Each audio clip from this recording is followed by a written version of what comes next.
Buenos días. Tantos aplausos me hacen dudar sobre el mentado error tipo 2.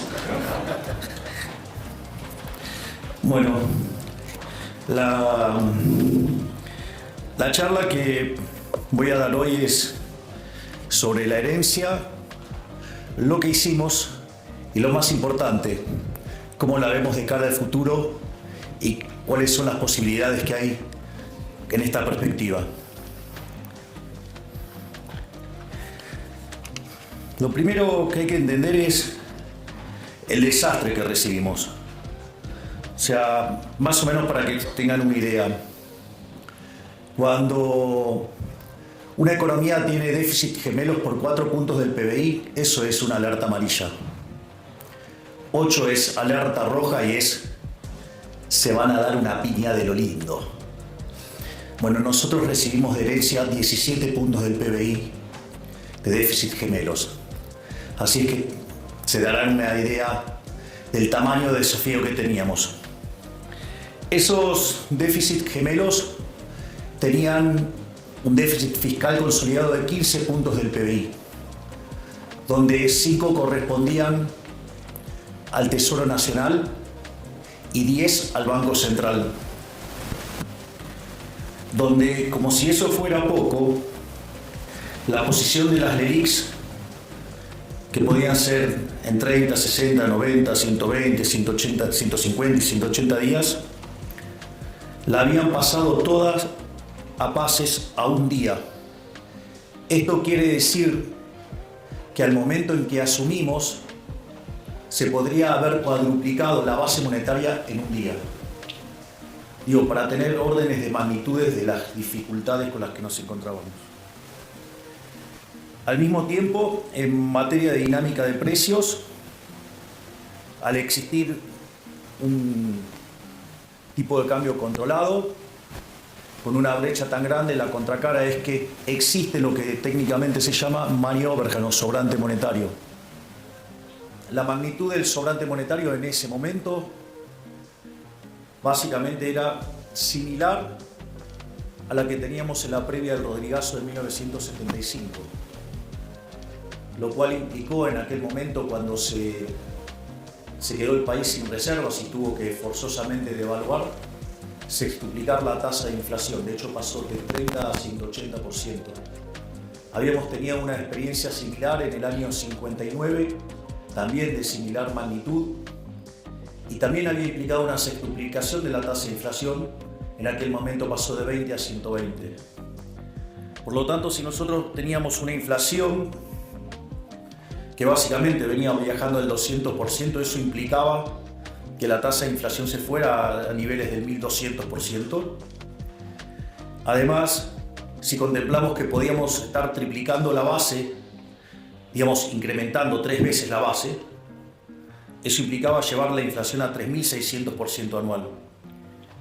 Y si por otra parte consideramos que el gobierno anterior emitió 13 puntos del PBI de manera directa e indirecta, con una base que hoy está en 2.6, implicaba multiplicar por 5, es decir, metíamos 4 veces más de base monetaria, es decir, estaríamos hablando de una tasa de inflación en el orden del 15.000%. Esto que parece exagerado, hecho haciendo las cuentas desde el lado monetario, la realidad es que durante la primera semana de diciembre los precios ya venían viajando al 1% diario, eso es anualizado 3.700% anual. Cuando ustedes consideran cómo venía en las 2 primeras semanas de diciembre, la aceleración fue tan grande que ya venían los precios viajando al 7.500% anual. Y esto, que parece una exageración y que de hecho muchos nos acusan de haber sido exagerados, cuando ustedes toman el caso de la inflación mayorista, en el mes de diciembre fue 54%. Eso en términos anualizados da 17.000.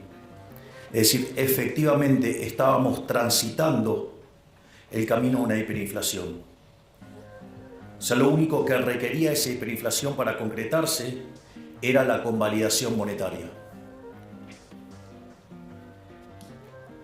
Hay una anécdota muy divertida en un libro maravilloso que se llama El Banco Central, Teoría y Práctica, de un economista que se llama Alan Blinder, que fue uno de los primeros académicos de llegar al Comité de Política Monetaria de la Reserva Federal, que daba clases también en Princeton junto a Bernanke, y cuenta algo que es muy interesante, ¿no? Dice, supongamos que tenemos el banquero central perfecto. Entonces el banquero central perfecto, supongamos que hiciera control de tasa de interés. Digo, no es el instrumento que a mí me gusta, pero el libro está hecho con ese ejemplo. Y entonces este banquero central es tan genial que no solo que sabe en cuánto mover la tasa, sino que además acierta a la perfección en los rezagos.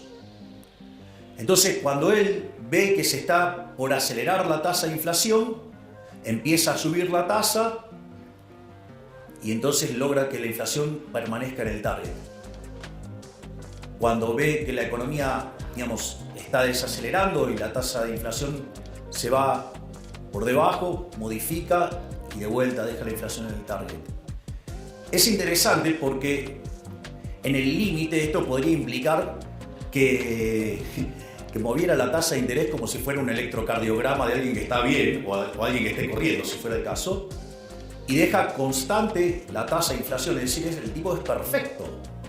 Ahora fíjense que cuando está subiendo la tasa de interés, va a haber un montón que lo van a estar criticando porque dicen, ¿a dónde estás viendo la inflación y nos vas a meter en una recesión?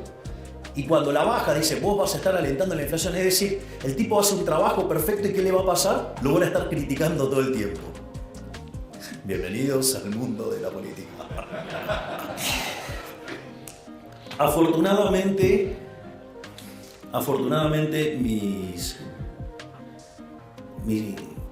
mi trabajo estudiando la Torá junto a mi queridísimo rabino Axel Banish, que ahora tenemos la fortuna de tenerlo como embajador en Israel, una de las cosas que me contaba era que ya, digamos, habiendo salido de Egipto, cada vez que Moisés se levantaba tarde, lo criticaban que estaba haraganeando.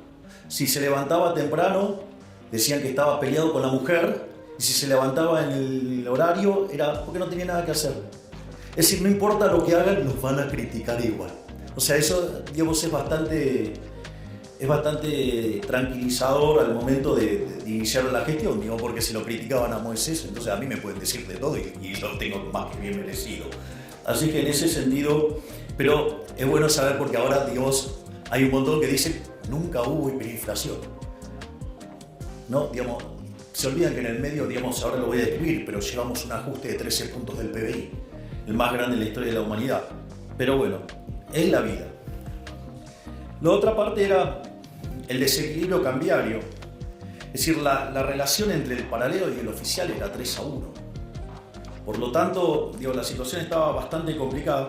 Acá hay algo interesante, que me voy a adelantar a la parte de las críticas que nos hacen. Digo, porque ahora, que hay que subir el tipo de cambio y todas esas cosas.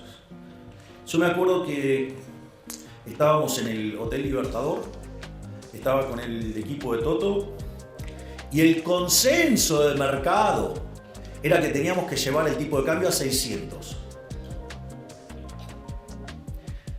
De hecho, digamos, o sea, yo lo quería llevar a un nivel que, ajustado por riesgo país, quedara igual que el paralelo. Eso tiene una justificación técnica para tratar de eliminar el exceso de demanda y que el impacto en actividad sea lo menos posible. Digo, me causa gracia porque esos mismos, digamos, que se quejan de que ahora el tipo de cambio está atrasado, decían que tenía que ser 600 y la hipótesis de inflación que tenían es mucho más alta que la que estamos viviendo. Digo, no les cierra el modelo, muchachos. Es decir, lo que digo es, ojo con esos economistas porque no les cierra el modelo. Es decir, me decían que el tipo de cambio tenía que ser 600, que estábamos locos en ponerlo en 800 y la hipótesis de inflación que tenían era más alta que la que estamos teniendo en la realidad. Digo, no les cierra el modelo, yo solamente lo menciono. Después teníamos un problemita menor, que se llamaba Reservas Internacionales Netas. Estábamos 11.500 millones de dólares abajo. Teníamos otro problemita también, no blanqueado, que todos sabíamos que existía, que se llamaba el CIRA, que en realidad eran 60.000 millones de dólares, pero que cuando pedimos que se blanqueara y que se acercaran, evidentemente había una parte que sabía que estaba haciendo cosas no lícitas y se blanquearon 45.000 millones. Otro problema más que teníamos es que teníamos vencimientos en moneda extranjera por 25.000 millones de dólares, concentrado principalmente en multilaterales, y teníamos el acuerdo con el Fondo Monetario caído. Por lo tanto, teníamos un problema enorme, con esos 25.000 millones de dólares. Y la verdad que, como si todo esto fuera poco, teníamos vencimientos en pesos por el equivalente de 90.000 millones de dólares.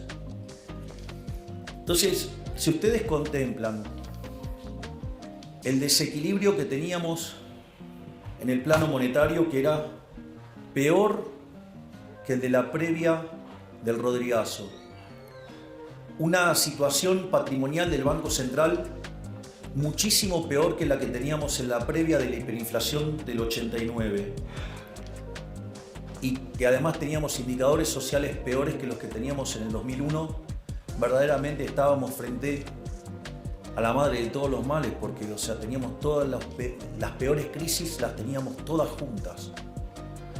Ahora, esto es para llorar. Miren, la verdad no.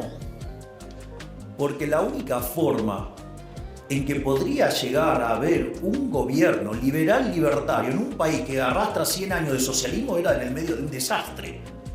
La única forma que esto podía ocurrir era esto. Era una carambola a tres bandas. Y la fuerza del cielo lo permitieron. Y como si todo esto fuera poco, en realidad la actividad económica venía cayendo y tuvo un repunte, Bien, Cristiano, esa es la gorra. Es más, tengo versión hasta en hebreo de la misma.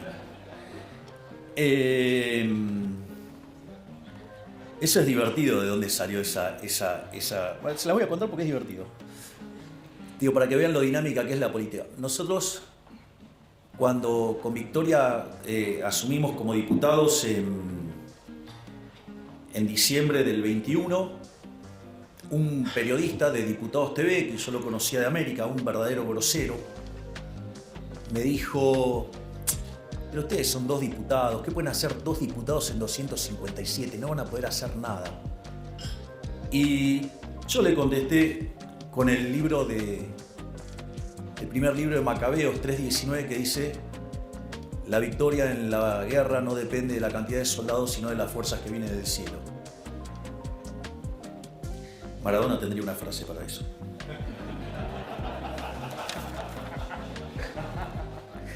Bien. Naturalmente, frente a este desastre que enfrentábamos, había que tener sin duda un programa de estabilización bien duro y concreto. Esto es divertido porque se la pasaron durante la campaña diciendo que nosotros no teníamos ningún plan, que no teníamos programa económico, que no teníamos nada. Se nos dijeron un montón de cosas. Pero en realidad los únicos que decíamos que era lo que había que hacer éramos nosotros. De hecho, yo hasta había publicado un libro que se llamaba El fin de la inflación, donde si lo leen, van a encontrar que está todo contado ahí. Y no dije que lo iba a hacer, además lo estoy haciendo. Eso es más divertido todavía.